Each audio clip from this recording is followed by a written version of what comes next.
Mereka mengatasnamakan habaib karena mereka tahu orang-orang Nahdliyin ini takdim-takdimnya secara luar biasa kepada para habaib. Saya pribadi ditipu oleh habaib berkali-kali tapi masih cium tangan. Ini saya ini. Saking takdimnya. Karena apa? Saya diajari oleh para ulama-ulama sepuh NU dari sejak kecil saya harus hormat kepada zuriyahnya Nabi. Sampai sekarang bapak saya ini pedagang besi tua. Ditipu berkali-kali oleh habaib yang menjadi makelar besi tua. Tapi masih cium tangan kepada penipunya. Saking takdimnya kita. Karena kita diajari harus menghargai dan menghormati zuriyah Nabi. Hari ini apa yang terjadi? Sebagian oknum habaib dipakai untuk menghancurkan NU dari dalam. Padahal yang mengajari untuk menghormati habaib ini adalah ulama-ulama NU. Kita diajari untuk betul-betul takdim kepada para habaib. Tapi sebagian oknum habaib hari ini dipakai oleh orang yang ingin menghancurkan NU dari dalam.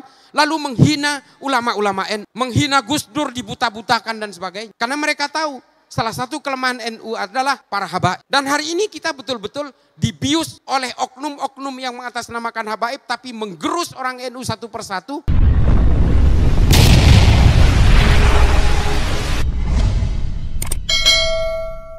Apakah al-wala wal baroknya versinya Ibnu Taimiyah dan al-wala wal baroknya versi dari Muhammad bin Abdul Wahab ini berbeda? Saya pastikan berbeda. Ibnu Taimiyah menulis Majmu' al-Fatawa untuk membangkitkan gerakan politik Islam di abad pertengahan setelah terpuruknya Bani Abbasiyah karena diserbu oleh bangsa Mongol. Dan Ibnu Taimiyah hidup pada masa perang salib, perang antara orang Eropa dan orang Timur Tengah untuk merebut Yerusalem, Baitul Maqdis. Disitulah kemudian Ibnu Taimiyah membuat rumusan al-wala wal bara, membangun monoloyalitas dan membangun permusuhan dengan orang yang berbeda keimanan. Ini ditulis oleh Ibnu Taimiyah dalam Majmu' al-Fatawa. Tapi yang menjadi masalah kemudian adalah ketika Muhammad bin Abdul Wahab membuat rumusan ini untuk diterapkan di Saudi Arabia, di mana semua orang Saudi Arabia ketika itu satu keimanan. Lalu kemudian dirubah oleh Ibnu Taimiyah bahwa meskipun dalam satu keimanan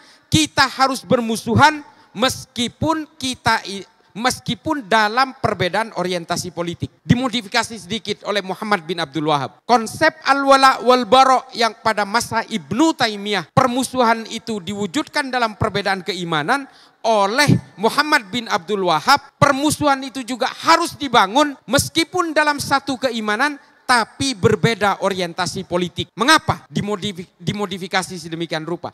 Karena musuhnya keluarga Ibnu Saud itu adalah seorang zuriyah Nabi bernama keluarga Ibnu Rashidin. Repot memecah belahnya. Sehingga kemudian meskipun sama-sama Islam tapi beda dukungan politik, maka kita juga harus bermusuhan. Konsep al-wala wal bara itu melencengnya di sini. Itulah mengapa kemudian gerakan-gerakan Wahabisme internasional ini kemudian tidak peduli meskipun sesama orang Islam tapi orientasi politiknya berbeda, maka juga harus dikafir-kafirkan, harus dimusuhi, harus dimusnahkan, harus dibinasakan. Apalagi orang yang berbeda keimanan. Gerakan-gerakan Wahabi inilah kemudian yang melahirkan berbagai gerakan-gerakan brutal atas nama agama Islam. Perang di Arab Saudi antara keluarga Ibnu Saud dan keluarga Ibnu Rashidin membunuh 13.000 orang Islam di Arab Saudi. Tadinya sama, makanya ulama-ulama kita termasuk Mbah Khalil, Mbah Hashim Asy'ari dan juga kakek saya ketika mondok di Mekah itu masih aman-aman saja. Ketika munculnya Muhammad bin Abdul Wahab dari Najat pada tahun 1937, di sini keluar masalah. Muncullah ajaran-ajaran Wahabi yang memelintir ajaran-ajaran Majmu' al-Fatawanya Ibnu Taimiyah. Sehingga apa?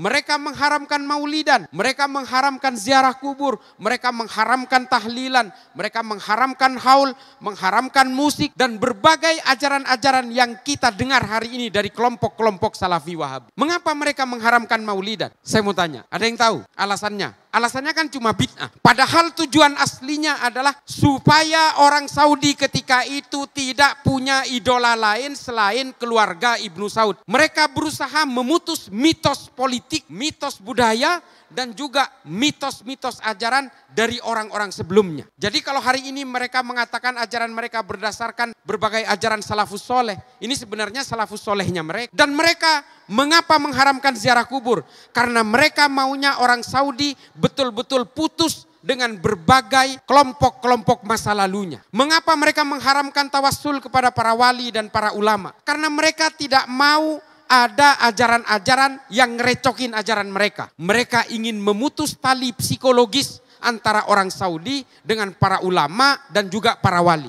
Sehingga mereka juga memutus tawassulnya. Itu maksud mereka. Dan mengapa mereka mengharamkan kebudayaan-kebudayaan baru? Mereka mengharamkan musik. Karena lewat musiklah orang Saudi berkerumun, berkumpul, sehingga mereka takut perkumpulan-perkumpulan budaya dan musik ini dijadikan sebagai epicentrum perlawanan terhadap politiknya keluarga Ibnu Saud. Mereka sangat anti dan sangat menghindari berbagai jamiah-jamiah. Perkumpulan-perkumpulan seperti ini mereka sangat takutkan. Karena apa? Karena takut menjadi epicentrum perlawanan terhadap gerakan-gerakan politik keluarga Ibnu Saud ketika keluarga Ibnu Saud ingin menguasai Saudi dan memutus tali politiknya dengan Kekaisaran Utsmani. Jadi adik-adikku, Bapak Ibu sekalian, para asatid, apa yang dilakukan oleh keluarga Ibnu Saud berkolaborasi dengan Muhammad bin Abdul Wahab ini, fikih-fikih yang dikeluarkan itu sebenarnya dipesan untuk kekuatan politik keluarga Ibnu Saud.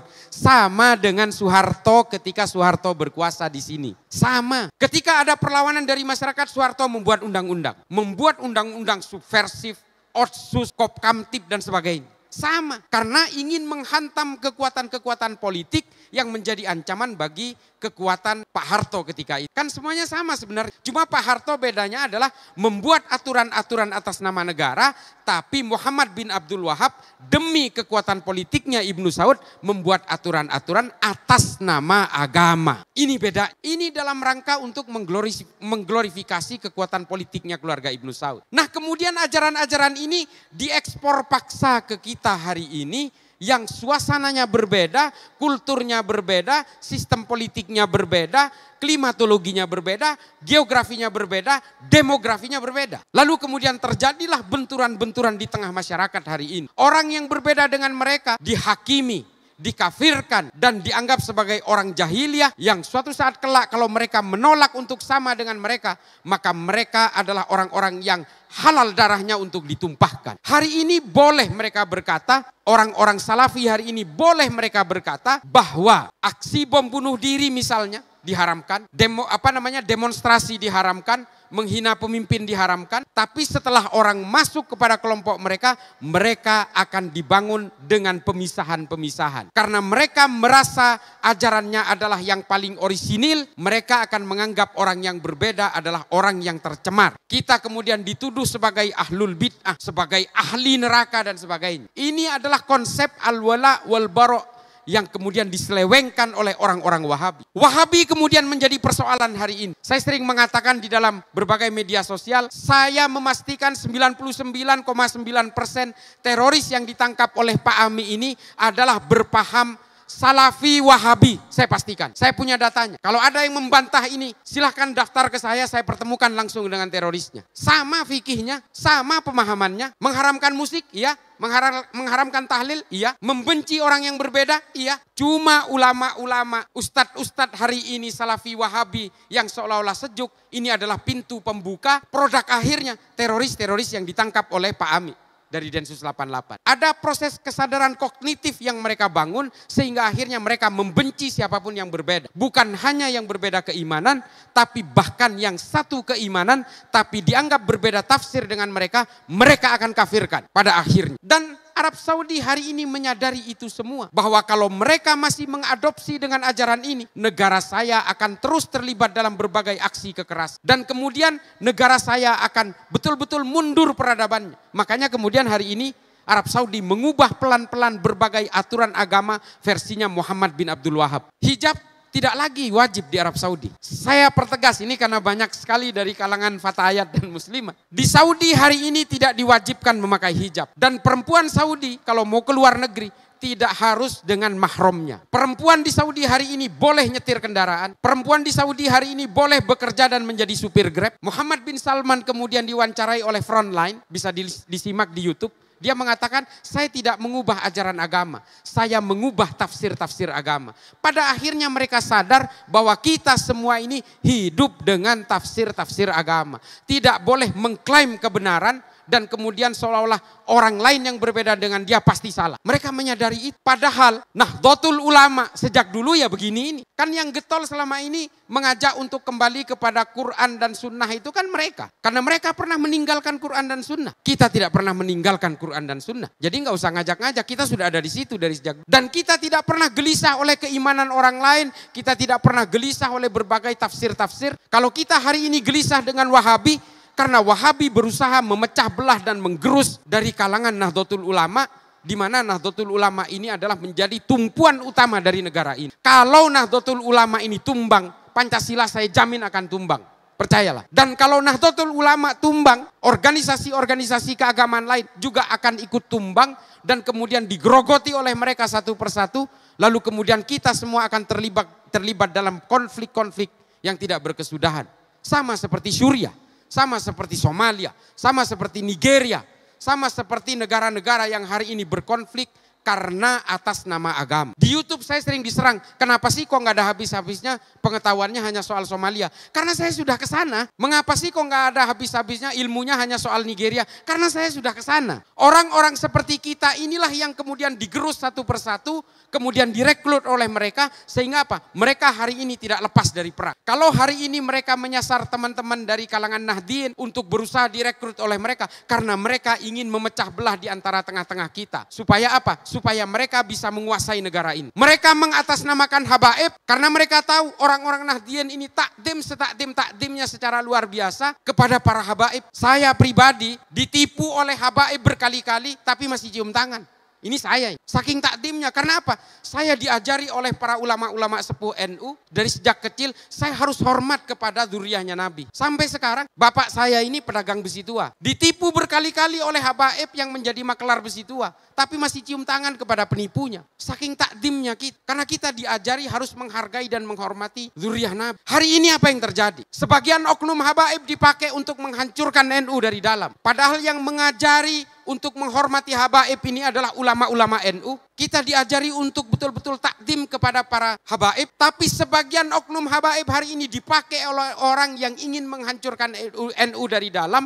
Lalu menghina ulama-ulama NU. Menghina Gus Dur, dibuta-butakan dan sebagainya. Karena mereka tahu salah satu kelemahan NU adalah para habaib. Dan hari ini kita betul-betul dibius oleh oknum-oknum yang mengatasnamakan habaib tapi menggerus orang NU satu persatu karena persoalan-persoalan politik. Lalu kemudian politik-politik kekerasan di dalam Islam ini kemudian menjadi masalah. Sehingga apa?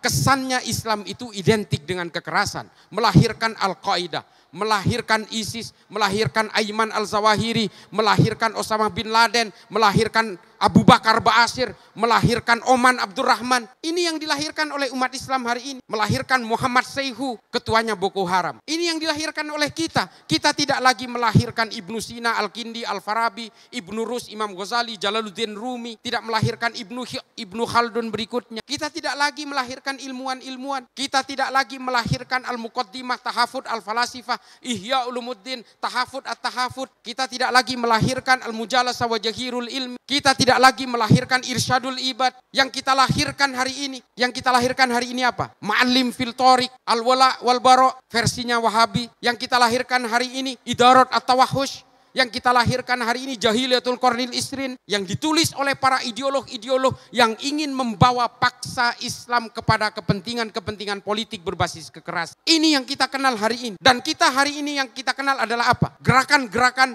yang mengatasnamakan Islam. Tapi kerjanya hanya menggunakan metodologi kekerasan. Hari ini umat Islam betul-betul dicekoki dengan mimpi-mimpi hegemoni politik untuk menghomogenisasi seluruh orang negara ini supaya sama dengan dirinya. Inilah kemudian yang mengacak-acak Islam kita. Kepentingan-kepentingan Barat, kepentingan-kepentingan Eropa, kemudian menjadikan Islam, umat Islam sebagai alat bentur antara sesama orang Islam. Umat Islam hanya menjadi boneka-boneka politik, menjadi mainan-mainan politik, untuk kemudian kita bertarung saling tikam dengan sesama orang Islam. Dan kemudian Khawarij modern lahir, menjadi penghasut bahwa umat Islam harus memilih ini. Kalau bukan memilih ini, maka dia bukan orang Islam. Inilah politisasi agama itu terjadi. Karena apa? Karena kita terbuai oleh mimpi-mimpi politik. Maka kemudian apa yang harus kita lakukan hari ini? Kembalikan kejayaan Islam ini bukan lewat jalur politik. Kembalikan Islam ini kepada ilmu pengetahuan agar Islam betul-betul berjaya seperti masa kejayaan Islam di abad-abad pertengahan.